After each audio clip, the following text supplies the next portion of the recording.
Saman ang wala makaila kaniya. Para sa mga di taga Cebu, siya si Gobernador Gwen Garcia, ang 11 babaeng gobernador sa probinsya sa Sugbo. Sa mata sa mga Sugboanon, nagkalain-lain ang paglantaw sa iyang pagkatao. Sa mga kontra o kritiko niya, siya usa ka hugaw nga lider nga hakog sa gahom. Daghan nag-ingon nga grabe siya kamaldita. Ay kung pilosopoha diha ah. Kusog magpatagad sa media. Pero sa uban pod, giisip siya nga usa ka higala. Kadangpan sa mga nanginahanglan, muhatag og saktong serbisyo ug pag-alagad. Sa uban, siya ang tubag sa paglambo sa ilang tagsa-tagsa ka mga lungsod. Pero sama kanatong tanan, siya usa lang ka normal nga tawo. Usa siya ka inahan, usa ka igsuon, usa ka anak, ug usa na pod ka lola. Ug usa sab siya ka Kristiyano. Si Gwen inila nga deboto ni Senyor Santo Niño. Ang Santo Niño alang kanako, maoy akong dangpanan. Panahon sa kalisod, panahon sa pagkabutang sa lalawigan sa peligro, ako gayon kanunay ihangyo ug idangop ngadto sa Senyor Santo Niño nga unta iya kitang ilikay niini maong mga katalagman. Tinud-anay ba kining iyang debosyon? Tungod ni ining akong debosyon sa Senyor Santo Niño, inig adto nako sa mga barangay, sa mga kalungsuran. Ang una gayud usab na kong tagdon ang mga kabataan. Tungod kay daw nakita nako ang atong Senyor Santo Niño sa atong mga kabataan nga malipay gayud kung ako makagapos o makahanop kanila. Kani nga sa this is pinakauna I think on the first day yun na ni serve ko as governor. It was July 1st, 2004. Gihatag ni board member Teban o ni Yoli Daan. Kuyog din ako nga Santo Niño sukad sa akong first day in office in 2004, July 1st, 2004. Kani, Niño de Malacca, dito ni sa kuan pag-ato na ko South America. Nagdatag dito man ta sa ilang archbishop dito. Nagdatag sa Santo Niño, exchange. Kana ako pinag-ipalit na painting. Antonio Vidal. Nindot dito ayo niya. Every time I look at it, kuan ka. You feel a sense of peace. Isip mga Kristiyano, wala kita sa posisyon nga mohukom sa usa ka tawo. Kung siya ang pasultihon, timos og tinud-anay ang iyang paghalad og gugma sa balaang bata. Og kini iyang gipaagi sa pagsayaw.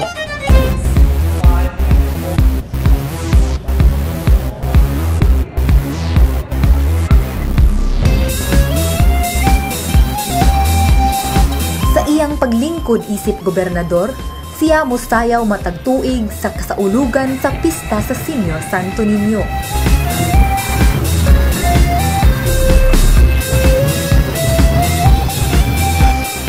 Sukad pa sa unang tuig sa akong pag-alagad isip gobernador, niadtong 2005, Mao kato labing una nako nga pagsayaw sa Sinulog. Gihangyo ako ni atong tungura sa Sinulog Foundation.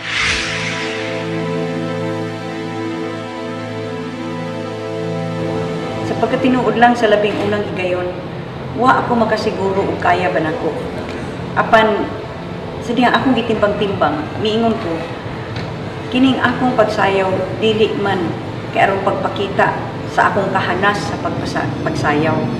Apan kini akong isipon nga halad sa atong Senyor Santo Niño. Ako isip inahan sa lalawigan sa Subo, angay gayud lamang nga mopakita pinaagi sa paghalad sa Senyor Santo Niño, inubanan sa atong mga kabataan nga gikan sa atong kalungsuran. Bisan pa og kulba kaayo anang kanako ni atong unang higayon, mihangad na lang ko ni adto sa langit o miingon ako, Senyor Santo Niño, kining akong sayaw alang ni kanimo. Inaut-unta nga malipay ka.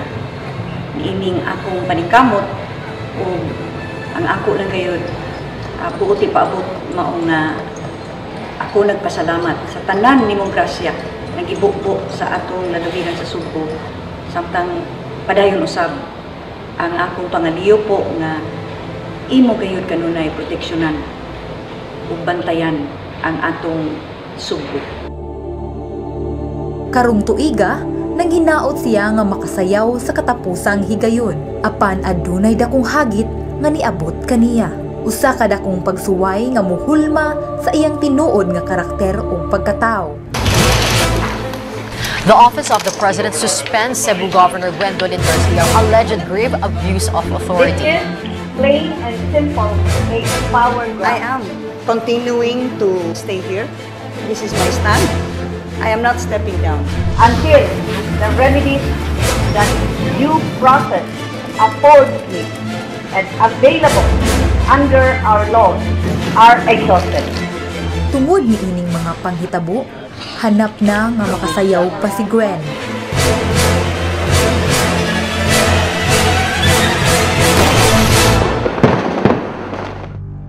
Sa labing unang higayon sa akong kinabuhi, naka-confine ko og labihang gamaya nga lugar sulod sa dugay kaayong panahon. Lahi kaayo sa akong naandan, labi na sa milabay nga halos siyam katuig nga ako nangalagad isip gobernador. Muna niya akong banyo, wala ni shower. So ini kagabi, itangan ni nako og kanang bandi diri. Muna na akong ikan. So mo ni akong kadri. Kumida. Nakoy Santo Niño de Vizquilid.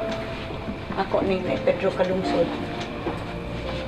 Na ako'y mga prayer books.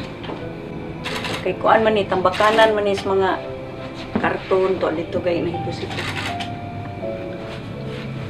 Sa naanad ako. Bisan pa man niini, wala siya mawadi og paglaom inubanan sa hugot nga pag-ampo ug sa walay sukod nga suporta gikan sa iyang pamilya ug sa mga dumadapig niya nga katawhan. Ako ning antuson tanan.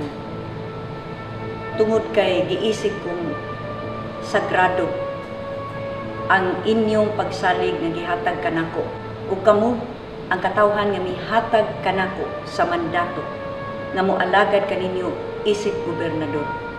Nagpabilin siyang maisugon ug malaumon.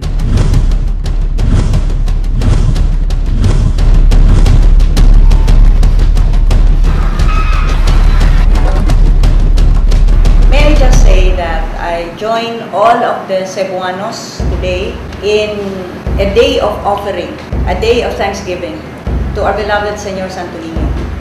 This will be a day to prove once again my devotion and my commitment to the Senyor Santo Niño. Viva Pit Senyor Santo Niño Kinahari Panabang. Bendisyon ang mga pag-apo ni Gwen Garcia. Kinasing-kasing intaon ang mga pag-apo ni Gwen Garcia kanimo Senyor Santo Niño. Ihatag intaon ni Gwen Garcia ang iyang gipangayo. I am ready to face the danger. I am ready to face the risks. Sa feeling na taron ko. Well, first of all, kanang mapasalamaton kayo ko na nakaabot ko dire. A little bit nervous kay hapit na musugod atong presentation. Pan labaw sa tanan,